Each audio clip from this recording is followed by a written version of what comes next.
여러분, 전도 이제 해보신 분들도 계시고 전도를 한 번도 안 해보신 분들도 계실 텐데요. 이렇게 전도를 하다 보면 뭐 특별하게 우리가 어디 나가서 전도하는 게 아니더라도 뭐 주변에 우리 가족이라든지 우리가 알고 있는 누군가를 전도하기 위하여서 이야기를 하다 보면은 그들이 하는 이야기들, 이제 교회를 다니는 걸 거부하는 사람들이 하는 이야기들의 공통점들이 한 가지가 있습니다. 그것이 무엇이냐면요, 바로 이거죠. 예수 믿는 사람들이나 믿지 않는 사람들이나 똑같지 않냐.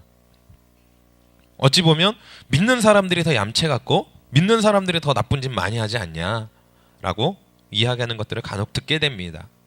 근데 참 안타깝게도요, 이 말이 또 거짓이라고 말할 수도 없어요.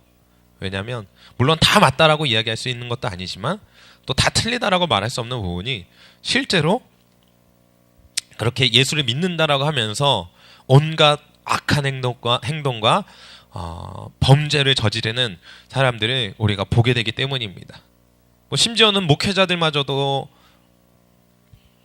나와서 뉴스에도 나오고, 얼마 전에도 아시겠지만 자녀 셋을 죽게 한 그런 목회자들까지 나오고요. 물론 그들이 뭐 이단이다라는 얘기도 있고 그렇다라고 하지만 솔직히 믿지 않는 사람들이 그게 무슨 소용입니까? 믿지 않는 사람들에게서는 다 똑같은 예수 믿는 예수쟁이들이고, 그렇기 때문에 그들이 하는 말이 결국 어찌 보면 완전히 틀렸다라고 말할 수도 없는 부분이기도 하겠죠.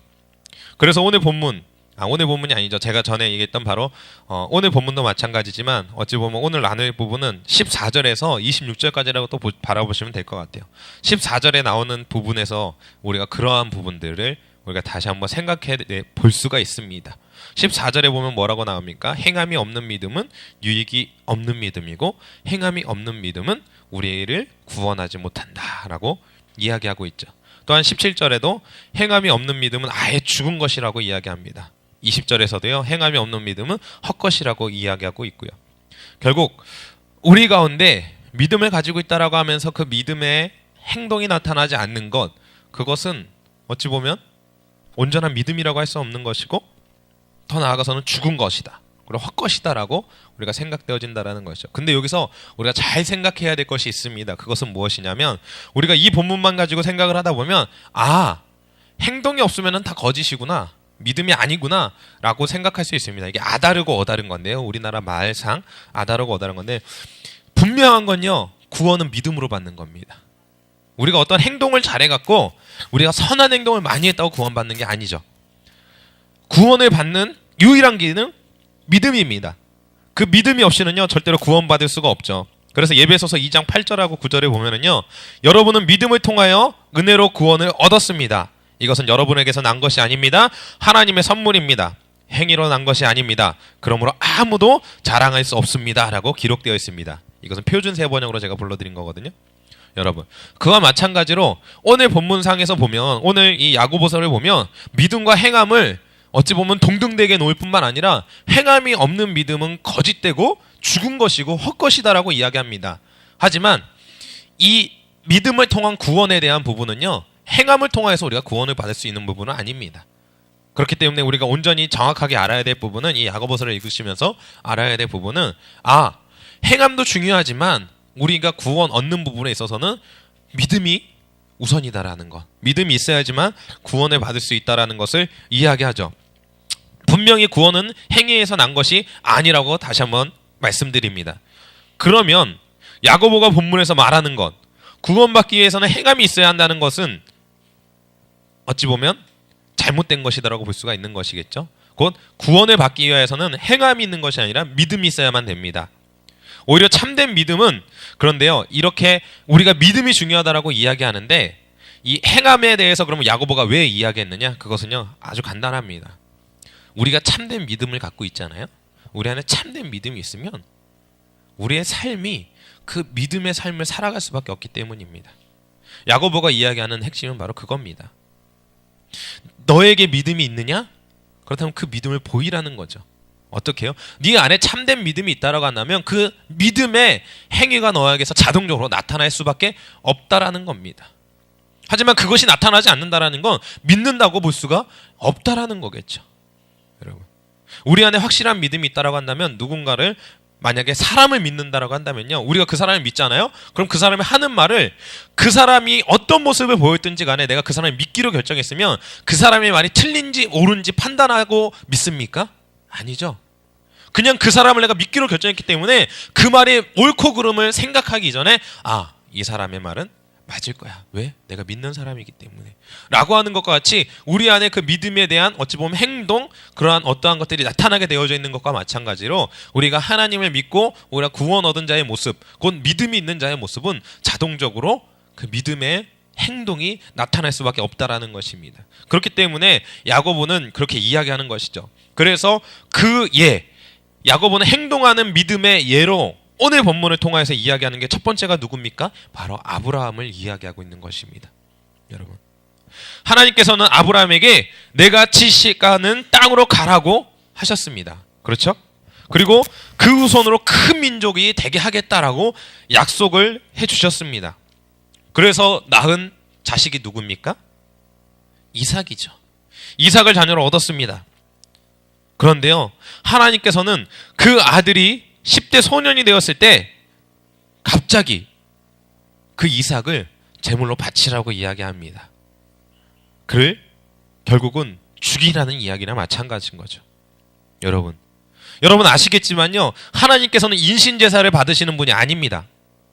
사람을 제물로 받는 것들을 받으시지 않은 하나님이세요. 그런데 하나님께서 직접 아브라함에게 너의 자식 이삭을 나에게 바쳐라 라고 이야기합니다.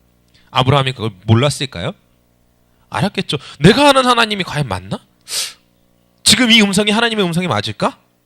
아니, 왜 나에게 이 자녀를 통하여서 큰 민족을 이루겠다라고 약속하셨던 하나님이 왜 내 자식을 죽이라고 하는 거지? 의구심이 들지 않았을까요?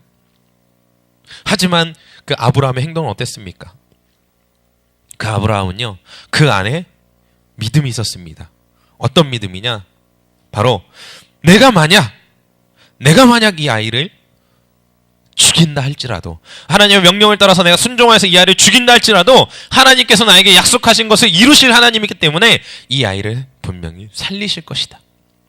아니면 이 아이가 죽지 않도록 어떠한 것을 해놓으실 것이다라는 아브라함에게 믿음이 있었다라는 것이죠. 그게 바로 히브리서 11장 17절에서 19절에 보면 나옵니다. 기억하시나요? 우리 목사님이 이제 히브리서 강의하실 때, 믿음장 강의하실 때 얘기하셨는데, 여러분, 그와 마찬가지로 아브라함에게는 그러한 믿음이 있었습니다. 그죠? 하지만 그 믿음만 가지고 그래, 하나님께서 이 아이를 통하여서 하기로 약속하셨다라는 믿음이 있다고 그 아이를 만약에 하나님의 명령하신 그대로 그 아이를 바치지 아니하고 자기 마음대로 생각하여서 그냥 그 자리에 멈춰 있었다라고 한다면 과연 아브라함이 하나님 앞에 의롭다라고 칭함을 받을 수 있었겠습니까? 없었다라는 거예요. 결국 그가 그 안에 확실한 믿음을 가지고 그 믿음을 통하여서 하나님께서 나에게 주신 그 믿음의 확신을 가지고 나아갔을 때, 내 행동으로 취해 나아갔을 때 결국 하나님께서 그의 행위를 보시고 그의 믿음의 확신함을 또한 하나님께서 아셨고 그를 칭찬하셨던 모습을 우리가 바라볼 수 있다라는 겁니다. 이 한 사람만 나오는 것이 아닙니다. 또 한 사람 나오죠. 누가 나옵니까? 기생 라합이 나옵니다. 바로 행동하는 믿음의 예로 바로 기생 라합을 이야기합니다. 출애굽한 이스라엘 민족은 가나안에 정복하기 위해서 가장 먼저 공격해야 될 성이 있었습니다. 거기가 바로 여리고성이었죠. 그 여리고성을 함락해야 되는데, 그래서 여호수아는 그 성을 정탐하기 위해서 두 사람을 보냅니다. 그 두 사람이요, 바로 오늘 본문에 나오는 라합이라는 여자의 집에 머물게 되죠. 그때 스파이가 숨어들었다라는 소식을 여리고성의 이제 군사들이 듣게 됩니다. 그래서 라합을 찾아가죠. 그래 이야기합니다. 스파이를 바라보지 못했냐? 네가 스파이를 보지 못했느냐? 그때 라합의 행동은 어떻습니까? 스파이를 숨겨줍니다. 어찌 보면 그 나라 사람으로 봤을 때는 매국노죠. 나라를 팔아먹은 사람입니다. 그렇죠? 하지만 이 라합이 그렇게 할 수밖에 없었던 이유가 무엇인지 아십니까? 바로 이스라엘 민족과 함께 하신 하나님에 대한 이야기를 들었거든요. 그 전지전능한 하나님의 이야기를 들은 라합은요, 그분이 참신이고 그분이 참된 하나님이며 그분이 인도하시는 이스라엘 민족은 강성할 수밖에 없다라는 그 안에 믿음이 생겼습니다. 그리고 자신 스스로도 내가 있는 이 땅이 하나님의 땅이 되길 원하는 그러한 믿음이 그 안에 자라났고 그 안에 믿음이 있었다라는 것이죠. 그렇기에 나라를 팔아먹는 것처럼 자신의 민족들에겐 나라를 팔아먹은 매국노가 되어질 수 있지만 결국은 하나님께서 어떻게 해서든지 이 땅을 정복하게끔 이스라엘 땅에게 넘기실 것을 알고 있었던 라합, 그 믿음이 충만했던 라합은요, 바로 그들을 숨겨줄 수밖에 없었고 그리하면서 그들에게 자신의 가족을 구원해 달라고 요청할 수밖에 없었다라는 겁니다. 그리고 그는 결국은 모든 여리고 성의 사람들이 다 죽임을 당할 때 유일하게 구원받은 가정에 되었다라는 것을 우리가 너무나 잘 알고 있죠. 여러분, 이와 마찬가지로요, 이 믿음이라고 하는 것, 그것은 우리 안에 행동이 같이 따라올 수밖에 없는 겁니다. 오늘 우리 목사님의 설교를 통하여서 아니면 지금까지 목사님이 하시는 설교 여러 가지 이제 은혜되는 말씀 또한 기도하면서 내가 하나님 앞에 들은 음성을 통해서 여러분 계속해서 결단할 겁니다. 믿음의 결단을 하게 될 것입니다. 근데 참 아이러니하고 재미있는 것은요, 우리가 그렇게 매번 믿음의 결단을 하고 나아가지만 우리의 삶의 모습은 변화되어지는 것들이 굉장히 적다라는 거예요. 그게 무엇인지 아십니까? 결국 우리 안에 믿음이 있다라고 이야기하지만 결국은 우리의 행위나 우리의 모습 가운데에선 그 믿음을 찾아볼 수 없다라는 것이죠. 그렇기 때문에 이 야고보서에서 나오는 믿음이 없는, 행위가 없는 믿음은 죽은 것이라고 하는 것이 바로 이러한 것들입니다. 여러분, 생각해 보십시오. 내가 처음 하나님을 만났을 때, 경험했을 때 그 열정, 뭐든지 다 될 것처럼 느껴졌었던, 뭐든지 다 할 수 있을 거라고 생각되어졌던 그 믿음의 그 결단들이 지금 나의 모습을 바라봤을 때 어떠합니까? 특별히 우리 친구들 이번에 수련회를 가서 모르겠어요. 말씀 가운데 어떠한 은혜를 받았는지 모르겠습니다. 하지만 여러분들이 2시간 가까이 기도하면서 여러분 스스로 묵노와 기도하고 눈물을 흘리며 애통하였을 때 그 모습, 그러한 모습은 제가 바라봤을 때 거짓이 아니었거든요. 분명히 그 우리 친구들 마음 깊숙한 곳에서 나왔던 회개의 눈물이었고, 또한 어떠한 부분에 있어서 나의 애통의 눈물, 또한 하나님을 찾고자 하는 그 열망의 눈물과 그 기도 소리였다라고 저는 생각을 합니다. 그때 여러분들이 기도하면서 여러분들한테 있었던 그 확신과 결단들, 이제 채 열흘이 지나지 않았습니다. 근데 여러분들의 모습은 어떤지 한번 생각해 보셨으면 좋을 것 같아요. 동일하게 우리 성도님들도 지금까지 수년간 하나님을 믿으면서 말씀을 통하여서 은혜 받았습니다, 은혜 받았습니다, 도전 받았습니다 라고 이야기하지만 매번 도전만 받고 있는 우리들의 모습을 한번 바라보셨으면 좋을 것 같아요. 여러분, 주님께서는 이 야고보서를 통하여서 우리에게 이야기합니다. 너 안에 믿음이 있느냐? 너에게 참된 믿음이 있다면, 너에게 참되게 원하고 그 믿음의 결단을 하였다면 너의 삶 가운데 그 믿음을 보이거라 라고 이야기하고 있는 것입니다. 물론 그러한 우리의 행위, 그 믿음의 행위를 나타내는 것이 쉽지 않은 것을 너무나 잘 알고 있습니다. 저 역시도 못할 때가 너무나 많기 때문에요. 하지만요, 여러분, 우리 안에 진정한 믿음의 삶을 살아가기 위해선 그 행함을 우리 가운데서 나타내야만 한다라는 것입니다. 매번 하나님을 말씀을 듣고 하나님이 주시는 음성을 듣고 결단하면서 다시 원상태로 돌아와 있는 우리들의 모습, 하나님이 바라보시기에 어떠하겠습니까? 매번 똑같은 그 쳇바퀴 돌듯이 같은 자리를 반복하고 있는 우리의 모습, 솔직히 우리 자신이 생각해도 우리가 답답하지만요, 그 모습을 바라보고 계신 하나님께서 얼마나 답답하시겠냐라는 거예요. 여러분, 생각해 보십시오.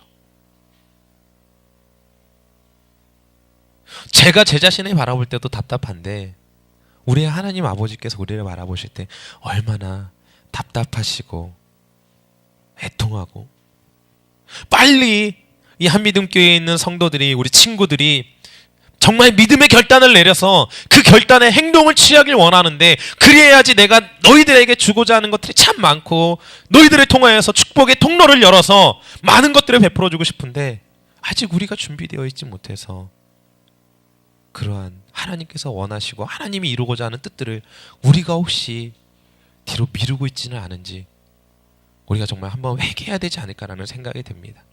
여러분, 우리 친구들이 저한테 예전에 얘기했던 것들이 있어요. 같이 얘기하면서 야, 우리가 변화되어야 되지 않겠냐, 우리가 이제 더 이상 똑같은 삶을 살아가는 것이 아니라 2010년도 2011년도의 삶을 계속 반복하는 것이 아니라 2012년도에는 뭔가 변화된 삶을 살아가야 되지 않겠냐라고 이야기했던 적이 있습니다. 다 그 얘기를 들으면은 맞아요, 해야 돼요, 변화될 겁니다 라고 결단합니다. 하지만 우리의 삶은요, 1년 전이나 2년 전이나 또 똑같은 삶을 반복하고 있습니다. 자, 그러한 삶을 살아가고 있는데 과연 변할까요? 변할 수 없죠. 왜요? 내 안에 행동이 없는데. 아무리 많은 생각을 가지고 아무리 많은 결단을 한다 할지라도 우리 안에 정말 그 결단에 대한 믿음의 행진을 하지 않고선 우리 안에 변화가 일어날 수 없는 겁니다. 아브라함이 하나님께서 이삭을 통하여서 큰 민족을 이루실 거라고 하였던 하나님의 말씀을 알았지만 그것을 알았다고 하여서 하나님께서 명령하신 그 명령에 불순종하고 자기가 그 자리에 멈춰섰다면 아브라함의 인생은 그걸로 끝이었을 겁니다. 하지만 그 믿음, 하나님께서 이를 통하여 뭔가 이루실 것이다라는 믿음이 있었고 하나님께서 또한 나에게 명령하신 것 역시도 내가 믿음으로 수행해 나아갔을 때 하나님께서 이삭을 제물로 드리지 못하게 하시고 이미 하나님께서 그 제물을 준비시키시고 또한 그를 믿음의 사람으로서 인정하시며 그를 세우셨던 것과 같이 라합을 또한 주님께서 세우셨던 것과 같이 우리 성도님들과 우리 친구들도 주님께서 우리를 세우실 것이다라는 겁니다. 그러기 위해서는요, 우리의 모습이 일단 변화돼야 됩니다. 믿음으로 변화돼야 되는 건 너무나 당연한 거죠. 하지만 진정한 믿음으로 변화되는 것, 변화라는 것이 무엇입니까? 생각만 바뀌는 것이 변화입니까? 우리의 삶 모든 것들이 변화되어야 된다는 겁니다. 우리가 지금 살아가고 있는 이 삶 자체가 변화되어져야 된다는 거예요. 매번 하나님 앞에 기도하면서 눈물 흘리고 아무리 애통한다 하더라도 그 애통한 걸로 끝이고 나의 삶은 다시 집으로 돌아갔을 때, 다시 세상에 돌아갔을 때 어제의 모습이나 지금의 모습과 같다라고 한다면 그것이 과연 믿음의 행동입니까? 아니면 정말 믿음의 사람의 모습이겠습니까? 아니겠죠. 어떤 친구들은 그런 얘기도 합니다. 제가요, 하나님 앞에 기도하는데 하나님은 기도하시면 들어주신다며요. 왜 기도 안 들어주십니까? 여러분, 왜 안 들어주시는지 아세요? 우리가 믿지 못하기 때문에요. 우리가 기도하고 하나님께서 그 기도를 들으시고 응답하시며 나에게 이루실 것이다라는 믿음이 없기 때문에 하나님께서 들어주실 수 없습니다. 하나님께서는 다 하실 수 있는데 우리 안에 믿음이 연약해서, 우리의 믿음이 부족해서 하나님께서 하실 수가 없는 거예요. 그럼 어떻게 해야 됩니까? 그 믿음 어떻게 해야 됩니까? 여러분, 믿기로 하셨으면 믿음의 행동을 하셔야죠. 이렇게 말씀드리면 좋을 것 같아요. 우리 학생들을 이해하기 쉽게. 우리 학생들 보면 이제 학기가 시작했고 또 한 두세 달 지나면은 또 중간고사 본다, 시험 본다고 할 겁니다. 그러면 기도합니다. 하나님, 지혜를 주세요. 하나님께서 지혜를 주셔서 제가 이번 시험 잘 볼 수 있게 해주세요. 특별히 우리 소망이하고 주하는 시험을 잘 봐야 될 이유가 있어요. 그죠? 예. 아이폰이 기다리고 있기 때문에 시험 성적에 따라서 아이폰이 내 수중에 오느냐 안 오느냐 그렇기 때문에 그 시험에 대해서 아마 기도할 겁니다. 근데 여러분 생각해 보세요. 여러분께서 하나님 앞에 지혜 달라고 기도하고 공부하는 것들을 다 기억하게끔 해주세요 라고 하면 하나님께서 주실까 안 주실까요? 동우가 주겠니 안 주겠니? 분명히 줍니다. 그런데 중요한 것은요, 공부를 해야죠. 그죠? 하나님께서 주시고자 하여도, 지혜를 주시고자 하여도 얘가 공부하지도 않고 내가 맨날 놀면서 하나님 저 지혜 주세요 라고 하면 지혜 줄게. 근데 뭘 해야 지혜를 주지? 책을 봐야 그 책을 기억나게 하시고 공부를 해야 그 공부한 것들이 기억나게 하실 텐데 공부도 안 해요. 책도 안 봐요. 아무것도 안 하면서 지혜 달라. 어떻게 줍니까? 아니요, 준들 그게 받았는지 안 받았는지 어떻게 합니까? 내가 한 게 없는데. 그와 마찬가지로요, 여러분께 기도하는 그 모든 것들 하나님께서 성취하실 것이다라는 확실한 믿음을 가지고 그것이 이미 성취되었다라는 믿음의 행동을 취해 나아갈 때 하나님께서 부어주시는 겁니다. 그렇게 믿음과 행위가 굉장히 중요한 거예요. 우선은 믿음이지만 그 믿음에 확신이 있을 때 내가 확실한 믿음을 가지고 나아가는 믿음의 삶을 살아가는 것은요, 내 행동과 내 삶 가운데에서 그 믿음이 나타나야만 한다라는 겁니다. 여러분, 다시 한번 질문 드립니다. 여러분, 믿음의 삶을 살아가길 원하시나요? 하나님께서 원하시는, 하나님께서 바라보시기에 합당한, 하나님께서 바라보시기에 기뻐 받으시는 믿음의 삶을 살아가기 원하시나요? 결단하십시오. 가장 우선은 결단하십시오. 그리고 두 번째로는 그 결단한 것에 대하여 여러분들의 삶 가운데서 나타내십시오. 내가 믿음의 삶을 살아가기 원합니다 라고 결단하셨으면요, 그 삶을 위해서 하나님의 말씀 보는 것을 기뻐하고 하나님 앞에 기도하는 것에 행복해 하십시오. 그리고 또한 내가 기도하는 것들을 하나님께서 이루실 것이다라는 믿음을 가지고 그 기도의 나의 제목들을 이미 주님께서 이루셨다라는 확신과 믿음을 가지고 행동하십시오. 그렇게 할 때 하나님께서 이루십니다. 우리 친구들, 올해 초에 여러분들이 결정하였던, 계획하였던, 생각하였던 그 삶을 다시 한번 결단하셨으면 좋겠습니다. 우리 성도님들도 아마 2012년도를 시작하면서 내가 2011년도에 이러한 믿음의 삶을 살지 못하여 내가 2012년도에는 정말 이러한 믿음의 삶을 살아갈 것이다 라고 결단을 하셨다면, 하지만 지금의 모습을 바라보니 그러한 삶으로 살아가고 있지 못하다고 한다면 다시 한번 확신을 가지고 결단하셨으면 좋겠습니다. 그리고 그 결단한 것들을 내가 하나님 앞에 올려드리기 위하여서, 내가 그 결단의 삶을 진정으로 살아가기 위하여서 내 삶 가운데에서 어떻게 해야 될지를 한번 생각해 보셨으면 좋을 것 같아요. 왜냐하면 제가 어떤 답을 정확하게 드릴 수 없는 이유가요, 사람마다 그 환경이 다르고 결단한 것들이 다르기 때문에 제가 말씀드릴 수가 없습니다. 하지만 그 정답, 내가 어떻게 해야지만 이 결단대로 살아갈 수 있을지, 내가 어떻게 해야지만 이 믿음의 삶을 살아갈 수 있을지 아마 여러분 스스로 너무나 잘 알고 있을 겁니다. 여러분, 그것을 위하여서요, 여러분의 삶을 변화시키십시오. 행동으로 옮기십시오.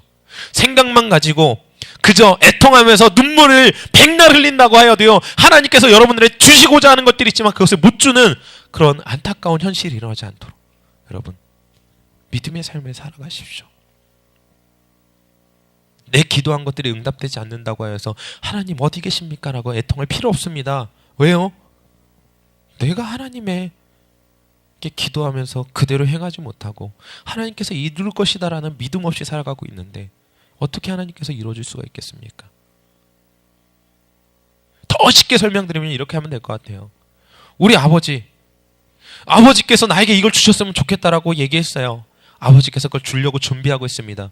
근데 이 자녀는요, 우리 아버지는 내가 이렇게 얘기하지만 안 주실 거예요. 아버지는 주려고 하는데 이미 내 자식은 얘기해놓고서 안 줄 거야, 포기해야지. 아버지가 어떻게 생각할까요? 이 녀석이. 여러분, 주님께서 지금 그 상황입니다. 여러분들의 믿음을 보이십시오. 여러분들이 가지고 있는 그 결단의 행위로 나타내십시오.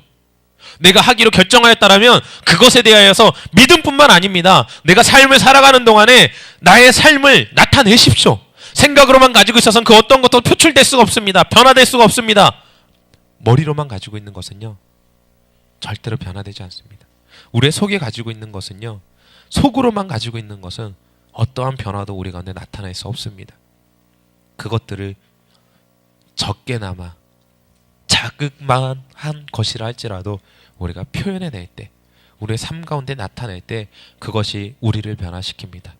우리가 믿음을 가지고 그 믿음의 삶을 살아갈 때 하나님께서 나를 통하여서 큰 민족을 이루겠다라는 것은 믿음을 가지고, 하나님께서 이삭을 바치라고 했지만 그 이삭을 하나님께 올려드린다 하더라도 하나님께서 그를 살리실 것이다라는 강대한 믿음을 가지고 이삭을 제물로 드리려고 했던 아브라함과 같이 우리 안에 그 믿음을 나타냄으로, 믿음의 삶을 정말 살아감으로 하나님 앞에 인정되어지고 하나님을 바라보시기에 정말 그 누구보다도 하나님이 쓰시기에 합당한 여러분들이 되어지기를 축복합니다.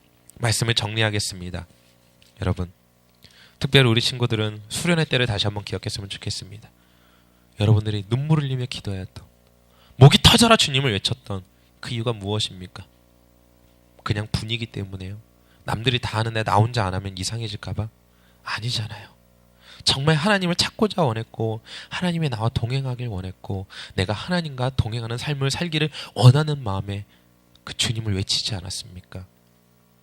그렇게 외쳤다면 여러분, 그 하나님이 원하시는 삶을 위하여 여러분들의 삶을 변화시키기 바랍니다.